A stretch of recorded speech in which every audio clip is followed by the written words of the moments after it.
ভাব সুরধ্বনি রে করিল।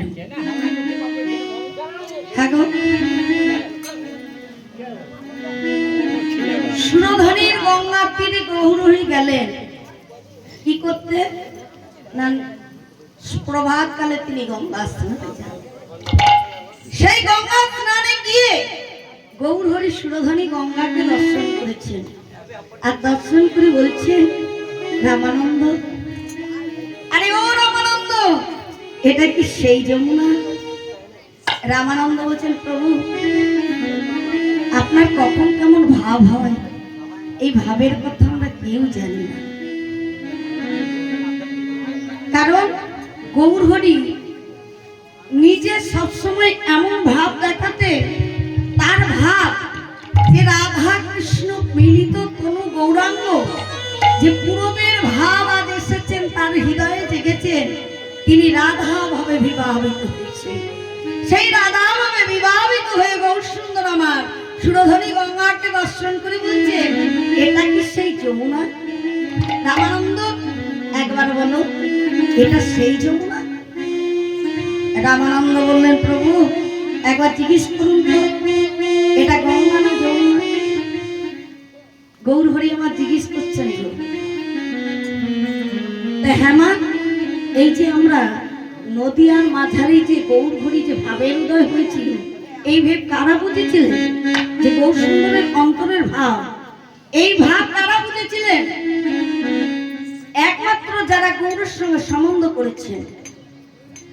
আত্মা ইন্দ্রিয় প্রীতিবাঞ্ছা তারে বলি কাম, কৃষ্ণ ইন্দ্রিয় প্রীতিবাঞ্ছা ধরে প্রেম। যার হৃদয়ে কৃষ্ণ প্রেম থাকে একমাত্র সেই গৌর প্রেম বুঝতে পারে।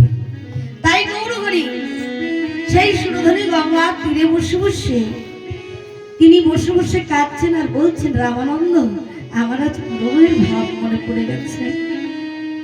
রাধারানীকে মনে করে কখনো নিজের চরণ দুটিকে জড়িয়ে ধরছে,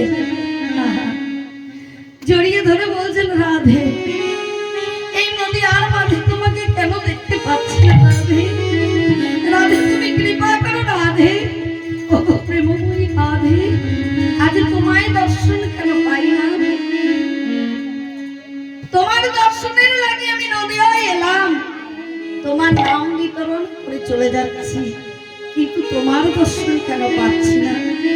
বলো রাধে, কৃপা করে একবার দর্শন দাও। গৌরহরির অন্তরাত্মায় যেই না রাধা প্রেম নেমে এসেছে, গৌরহরি জীব জগতের কাছে জড়িয়ে ধরে বলছে, একবার সবাই মিলে রাধে রাধে বলো।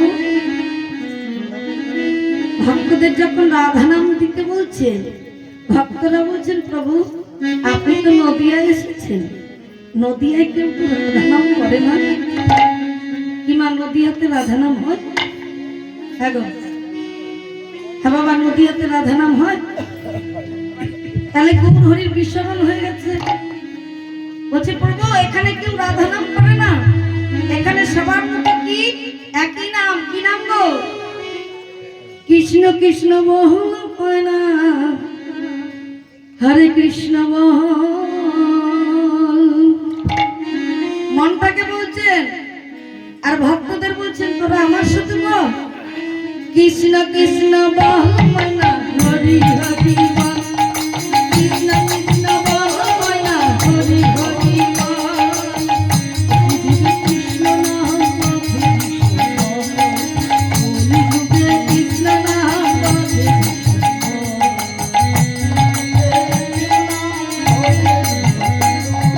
হরে কৃষ্ণ কৃষ্ণ কৃষ্ণ কৃষ্ণ হরে হরে, হরে রাম রাম রাম হরে হরে।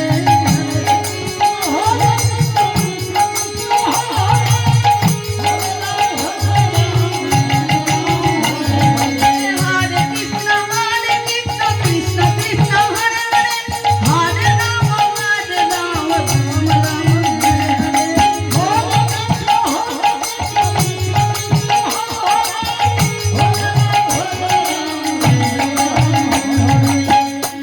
আমার গৌর হরি কি একা বলছেন না ভক্তদের বলতে বললেন?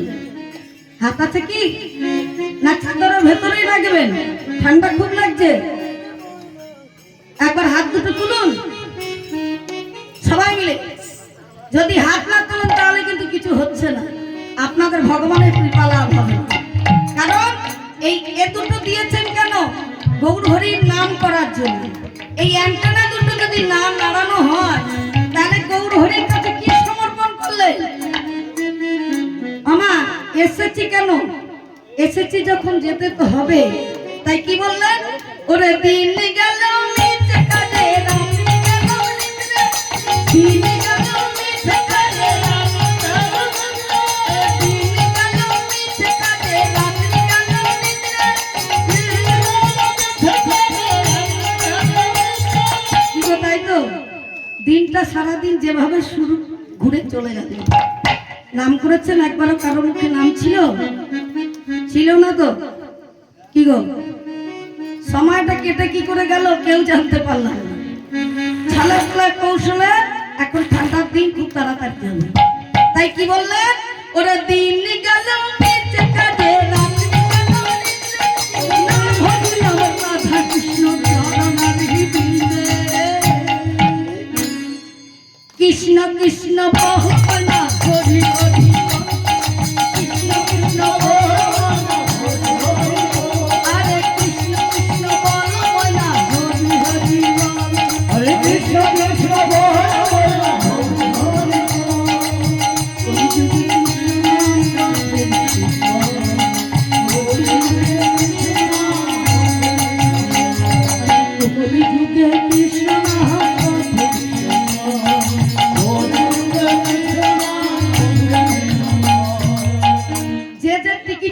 শেষে কিন্তু হাত তালি দেবেন। আমি হাতগুলো কারো দেখতে পাই না। যদি যাবার জন্য টিকিট কাটতে হয় তাহলে কিন্তু হাততালি, হাতগুলো উপর দিকে উঠবে।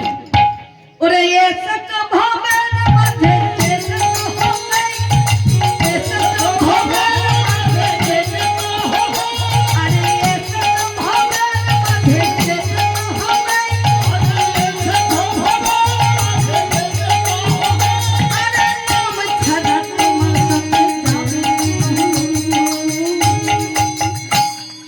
কৃষ্ণ কৃষ্ণ বহু ময়া, হরি হরি কৃষ্ণ কৃষ্ণ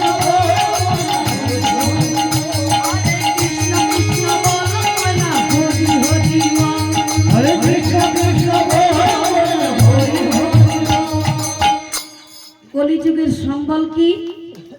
কলিযুগে কৃষ্ণ নাম কলিযুগে কৃষ্ণ নাম কলিযুগে কৃষ্ণ নাম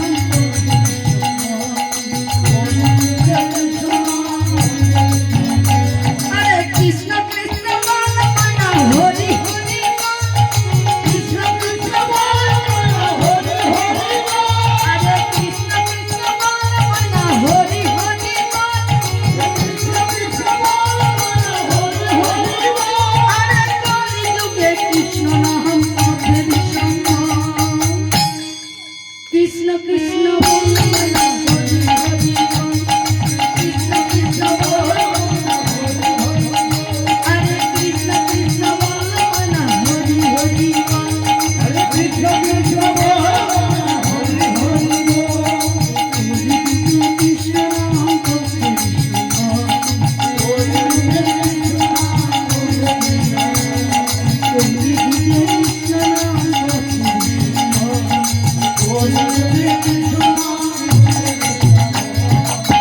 কলিযুগে একমাত্র নাম ছাড়া জীবের কোনো গতি নেই, সেই নাম গৌরহরি। জ্ঞানে অজ্ঞানে জীবকে নাম বিতরণ করছে, আবার কখনো অচেতন হয়ে পড়ছে। যেই না চৈতন্য আসছেন তখন বলছেন রামানন্দ স্বরূপ এটা কি যমুনা?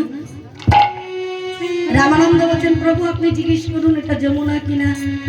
রামানন্দ জিজ্ঞেস করতে বললেন, যখন গৌরহরি জিজ্ঞেস করছে যমুনা, আরে ও যমুনা, যমুনা, আরে ও যমুনা,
যমুনা অনুমান করলেন। আর কি করছেন? গৌরহরির এক এক করে ভাবের বিস্মরণ করছেন। সেই এই যে গৌরহরির ভাব, এই ভাবের বিস্মরণ হওয়ার কারণ কি? পূরবের তাকে অনুসরণ করছে। সেই পূরবের ভাবটা কেমন? হ্যাঁ মা,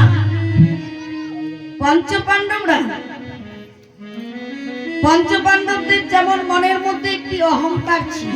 কখনো অহংকার হয়েছিল যখন পঞ্চপাণ্ডবরা কুরুক্ষেত্রের যুদ্ধের শেষে তারা কি করেছিলেন? যুদ্ধের আগে 5টি গ্রাম চেয়েছিলেন। 5টি গ্রাম চেয়েছিলেন কার কাছে? না দুর্যোধন দুঃশাসনের কাছে। বলেন 5টি গ্রাম আমাদের দাও, সব আমরা জুয়ায় হেরে দিয়েছি, তা আমরা যখন সব হেরে গেছি 5টি গ্রাম আমাদের দাও, তোমার কাছে চাইছি। আজকালকার যুগে মাগো বাবা, এই কলিযুগে চাইলে কেউ কিছু দেয়?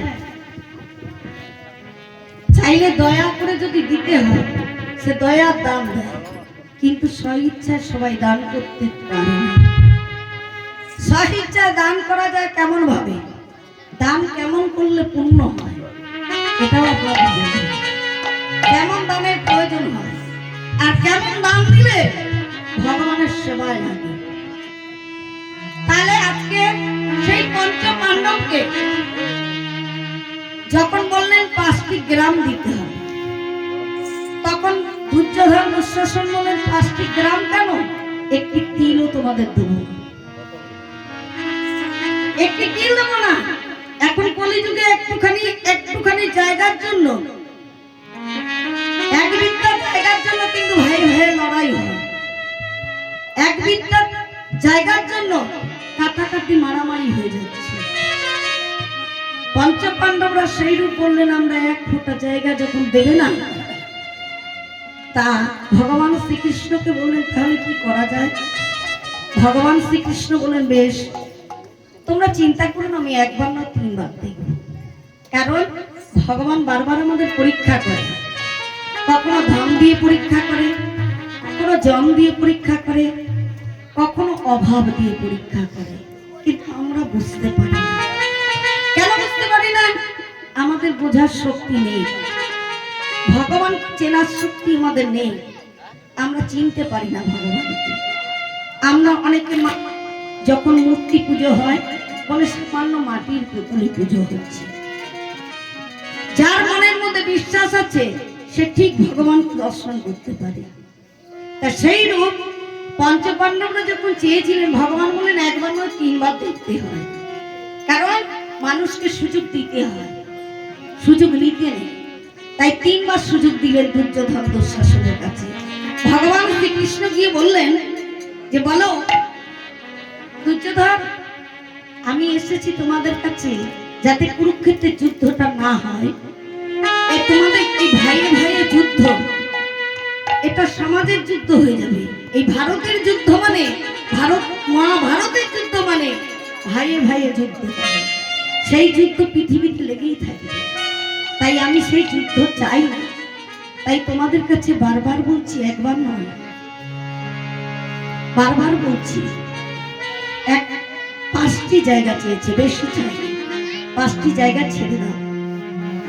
যখন বলেন 5টি জায়গা ছেড়ে দাও, বলেন 5টি জায়গা কেন, তুমি বারবার যদি আমাদের বিরক্ত করো তোমাকেও ছাড়বে। ভগবান শ্রীকৃষ্ণকে বললেন তোমাকেও ছাড়বে। ভগবান বললেন, বেশ তো তোমরা আমায়ও ছাড়বে না? বললেন, না তোমাদেরও ছাড়বো না। কৃষ্ণ বললেন, কি করবে? পাণ্ডবরা, কৌরব, ধৃতরাষ্ট্ররা বলছিলেন, যখন যুক্তি নিয়ে এসছে যুক্তির মধ্যে বসে। কি বাবা, তাই তো? যদি গুরুজন ব্যক্তি কেউ থাকে তারা বলবে যুক্তিতে মিলচাল করে নেওয়াই ভালো, যুদ্ধ না হলেই ভালো, ভাইয়ে ভাইয়ে মারামারি না করলেই ভালো, যুক্তির মধ্যে থাকবে। সেই রকম বললেন, তোমাদের কাছে যখন বারবার কৃষ্ণ যুক্তির জন্য আসছে, তোমরা যুক্তিতে এসো, যুদ্ধটা যেন না হয় এটা আমরা চাই না। ধৃতরাষ্ট্র বললেন, আমি তো অন্ধ, তোমাদের যুদ্ধে কে জয় হবে কে বিজয় হবে জানি না, তবে আমি এই নয়নে তো আমি দেখতে পারবো না। কৃষ্ণ বললেন, চিন্তা করো না, তুমি যদি নয়নে দেখতে না পাও তোমার দৃষ্টি আমি হবে, তুমি সব দেখতে পারবে, সব জানতে পারবে। বলে, বেশ, কিন্তু আমি তো যুদ্ধ চাই না,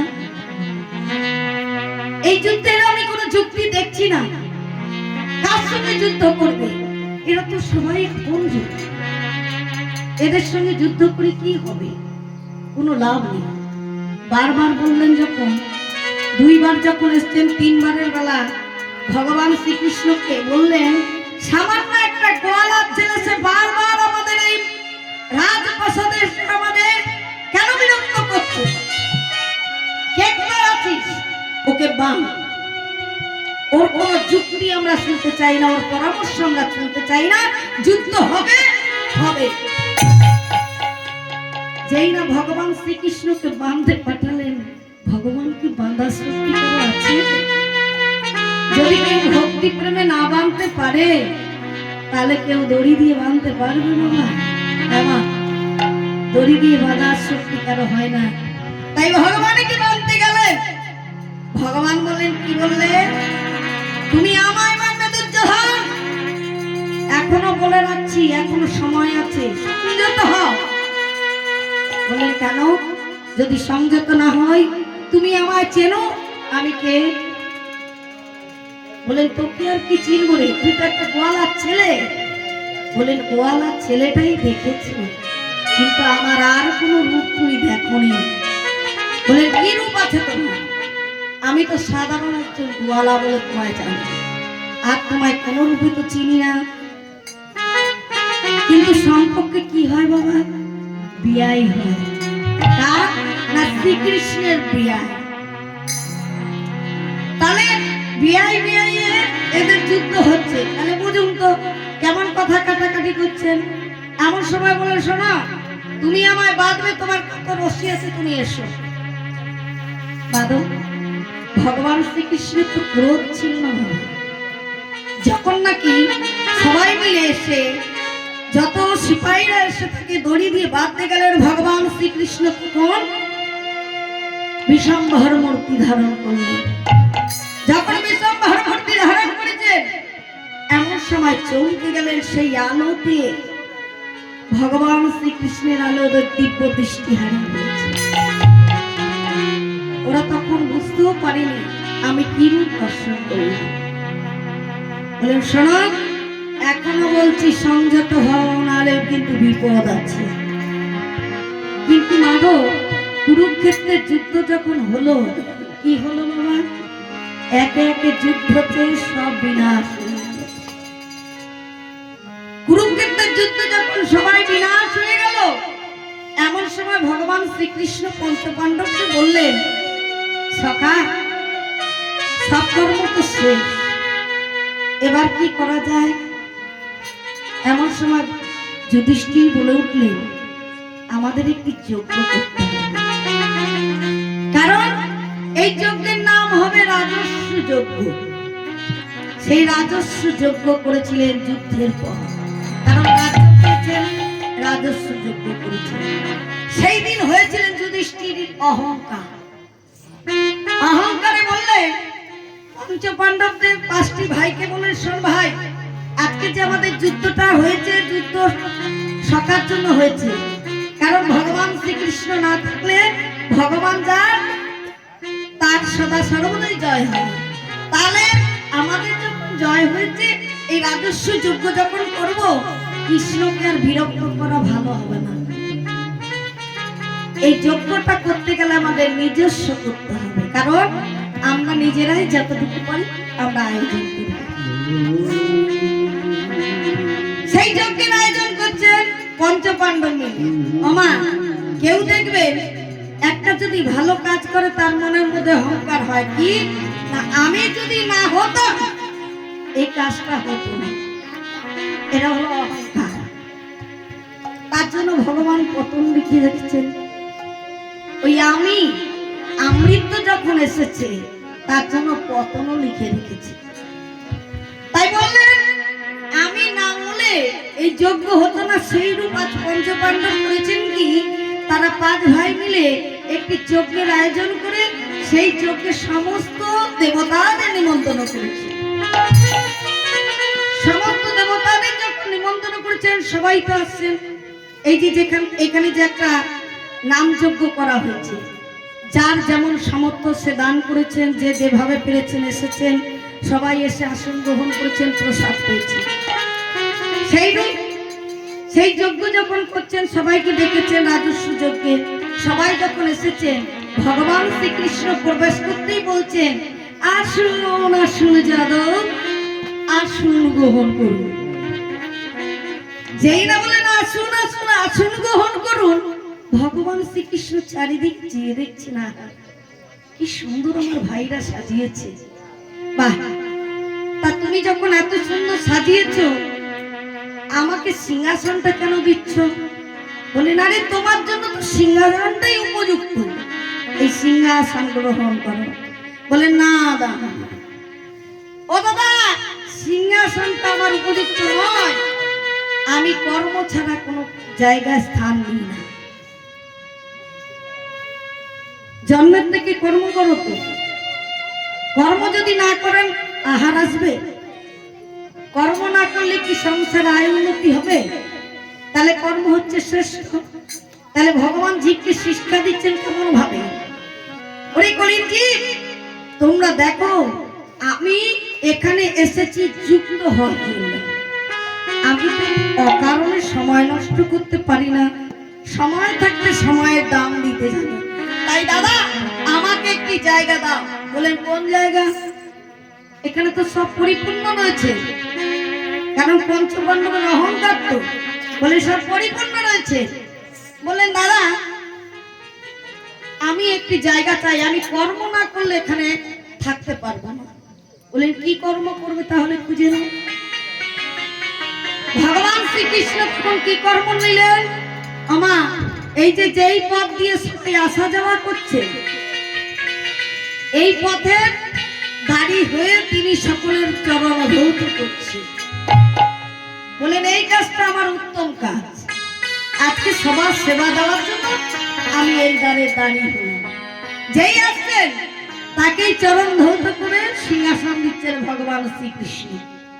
এমন সংযোগে ভোলানাথ দেখলেন আহা আমার প্রভু সবার চরণ ধৌত করছে, আর সবাই চরণ বাড়িয়ে দিচ্ছে। হায় হায় হায়, এই যুগের কি পরিস্থিতি! এটা তো সম্ভব নয়, আমার চরণ দুটো যদি ধরে তাহলে তো হবে না, আমি চরণ তো ধরতে দেবো না ভগবানকে। তাই তিনি কি করলেন? ভোলানাথ একটি কুকুরের রূপ ধারণ করলেন, একটি কুকুরের রূপ ধারণ করলেন। বললেন এই রূপটা ভগবান আমায় চিনতে পারবেন না, তাহলে এই রূপে আমি পার হব করে। যখন এক এক করে সবাইকে চরণ ধৌত করছে, পায়ের তলা দিয়ে আমি পেরিয়ে চলে যাব। দেখুন কত সুন্দর সুযোগ নিয়ে নিলেন। যেই না পায়ের তলা দিয়ে পার হতে যাবে, এমন সময় ভগবান শ্রীকৃষ্ণ চরণ ধৌত করতে করতে যেই না ভোলানাথ এসে পায়ের তলা ঢুকেছেন, পা দুটো টেনে ধরেছেন শ্রীকৃষ্ণ। ভোলা আরে জটা লুকিয়েছ, দেহ লুকিয়েছ, চরণ দুটি কোথায় লুকিয়েছ? এসো এসো তোমার চরণ দুটো ধৌত করি। ভোলানাথের ভাব কেমন ছিল বাবা! ওই যে বললাম চৈতন্য চরিতামৃতে বলেছিলেন বৈষ্ণব হওয়ার জন্য মনে বড় ছিল সাধ, তিনাদপি শ্লোকেতে পড়ে গেল ভাব। তাই যতক্ষণ আমরা হরির কাছে নামতে না পারি ততক্ষণ হরি তো হতে পারি না। তাই ভোলানাথ সাষ্টাঙ্গে প্রভুর চরণ দুটো ধরে বলছেন, প্রভু যত কর্ম করুন করো, আমার চরণে আপনার ধুতে দেব না। এত অপরাধের ভাগ আমি নিতে পারবো না প্রভু, আমার চরণ আপনি ধৌত করবেন না। শ্রীকৃষ্ণ বললেন ভোলা তুমি আমায় চিনতে পারলে, কিন্তু দেখো যাদের জন্য এত বড় যুদ্ধ, এই যুদ্ধে আমি যুক্ত হলাম, সারথি হলাম, তারা আমায় কেউ চিনতে পারছে না। ভোলানাথ পরম বৈষ্ণব ছিলেন মা, সে বললেন যদি এই আসরে বৈষ্ণব সেবা না হয়, বৈষ্ণবের চরণ ধৌত করতে না পারো, যদি এত বড় রাজস্বী যজ্ঞ তোমার কি কর্মে লাগবে? তোমার এত অহংকারকে দেখবে যুধিষ্ঠির, এই যজ্ঞ বন্ধ করো। ভগবান শ্রীকৃষ্ণ বললেন না ভাই না, যজ্ঞ তো বন্ধ হওয়া যাবে না, যজ্ঞ তো হবে, কিন্তু এদের চৈতন্য ভাঙতে হবে। তা চৈতন্য ভাঙলেন কি করে? একে একে সবাইকে সেবা দিচ্ছেন, সবাই সেবা করে চলে যাচ্ছেন। চলে যাওয়ার পর ভগবান শ্রীকৃষ্ণ বলেন তোমার সেবা হয়েছে, বৈষ্ণব সেবা। এমন সময় একটি কাঠ বিড়ালি ছুটে এসেছে, এসে বলছে না না না। এবার কি করলেন? সেখানে এসে ধুলায় পড়ে রাধে রাধে একটি লেবু ছিল মা, সে ধুলায় পড়ে গড়াগড়ি করছে। বললেন এখানে তো বৈষ্ণব সেবা হয়নি। সে গা ঝেড়ে দিয়ে চলে গেল। বৈষ্ণব সেবা হলো না, মন্দিরে ঘন্টা পড়লো না। সেই মন্দিরের ঘন্টা যতক্ষণ না বাজবে ততক্ষণ বৈষ্ণবের সেবা হবে না। তাহলে বৈষ্ণবটাকে কোথায় খুঁজে নিয়ে আসবেন? ভগবান বললেন একজন বৈষ্ণব রয়েছে। বৈষ্ণব সেবা হলো না, এত সুন্দর করে সেবা দিলাম, কারো সেবা হলো না। আরো বৈষ্ণব ডেকে নিয়ে এসে বৈষ্ণব সেবা হচ্ছে। আমাদের অহংকার হয় কোথায়? আমরা বৈষ্ণব, মালা করছি, তিলক করছি, আমাদের মতো বৈষ্ণব নেই। কিন্তু বৈষ্ণব সেবার মানে আগে জানতে হয়, বৈষ্ণব সেবা করলে কি হয়। সেই বৈষ্ণব সেবার জন্য এত বড় আয়োজন করে আবার যখন বৈষ্ণবদের ডেকেছেন, সেই বৈষ্ণবরা যখন এসেছেন, এসে সেবা করে গেলেন, আবার সেই লেহুলটা একটু গড়াগড়ি করে বলছেন, হলো না, হলো না, হলো না, মন্দিরের কোনো ঘন্টা পড়ে না, বৈষ্ণব সেবা হয়নি। যখন বললেন বৈষ্ণব সেবা হয়নি, তাহলে বৈষ্ণবকে, বৈষ্ণব কোথায় পাওয়া যাবে? বললেন দেখো, মুচি হয়ে সূচি হয় যদি কৃষ্ণ ভজে, সূচি হয়ে মুচি হয় যদি কৃষ্ণ তবে। তাহলে কে আছে? রুহিদাসকে কি নিমন্ত্রণ করেছো তোমরা? কেউ তো রুহিদাসকে নিমন্ত্রণ করুনি। তাহলে সেই রুহিদাস যদি না আসে, সে হচ্ছে পরম বৈষ্ণব। সেই বৈষ্ণব সেবা না করলে তোমাদের এই বৈষ্ণব সেবার কোনো কাজ নেই। চলে গেলেন রুহিদাসের কাছে, অর্জুনকে পাঠালেন, যা ভাই রুহিদাস। এবার রুহিদাসকে যখন নিমন্ত্রণ করতে গেলেন যে এখন তোমায় যেতে হবে আমার বৈষ্ণব সেবার জন্য, বললেন বাবা আমার তো বৈষ্ণব সেবা করব, কিন্তু আমার যে একটি ছোট্ট ডোবা রয়েছে, ওই ডোবায় তোমাকে আগে ডুব দিয়ে আসতে হবে। অর্জুন বললেন কেন? বললেন হ্যাঁ, শুদ্ধ না হলে তো তোমার সঙ্গে যেতে পারবো না। অর্জুন যেই না বলেন এই ডোবা, বলেন হ্যাঁ এই ডোবাতেই তোমায় ডুব দিতে হবে। কোন ডোবা? যেটার মধ্যে রুহিদাস চামড়া ভিজিয়ে রেখে দিতেন, সেই ডোবাতে গিয়ে বলছেন ডুব দিতে হবে। এবার যখন ডুব দিতে গেলেন অর্জুন, ডুব দিতে গিয়ে মনে মনে চিন্তা করছেন, অর্জুনের আরো অহংকার হলে কি, ছি ছি ছি ছি ছি, এত নোংরার মধ্যে কি করে ডুব দেবে, এ সম্ভব নয়, আমি পারবো না। বললেন তাহলে তো আমি যেতে পারবো না, আমার এই ডোবায় ডুব না দিলে আমি তোমার সঙ্গে যেতে পারবো না। বলে বেশ। অর্জুন এবার বৈষ্ণব নিতেই হবে, বৈষ্ণব সেবা না হলে তো হবে না, বৈষ্ণব না হলে বৈষ্ণবের পাতা পূর্ণ হবে না। তাই রুহিদাসকে নিয়ে যেতেই যখন হবে, একটা ডুব দিয়েই দেখি। এই বলে যেই না ডুব দিতে গেছেন না, একটি ছোট্ট ডোবা, তার মধ্যে দেখছেন 33 কোটি দেবতা। অর্জুন একবার ডুব দিয়ে উঠে দেখছে যে 33 কোটি দেবতাকে দেখতে পেলাম এই সামান্য ডোবা, তাহলে এই মুচি কে? একে জানতে হবে। আরেকটা ডুব যখন দিয়েছেন, স্বয়ং ভগবান শ্রীকৃষ্ণ বলছেন, অর্জুন কি ভাবছো, এখনো তুমি বৈষ্ণব পেলে না, না চিনলে না? বলে প্রভু এখানেও তুমি? বলেন আমি জলে স্থলে আকাশে বাতাসে সদা সর্বদাই আমায় দেখতে পাবে, কিন্তু চিনতে পারো না তুমি।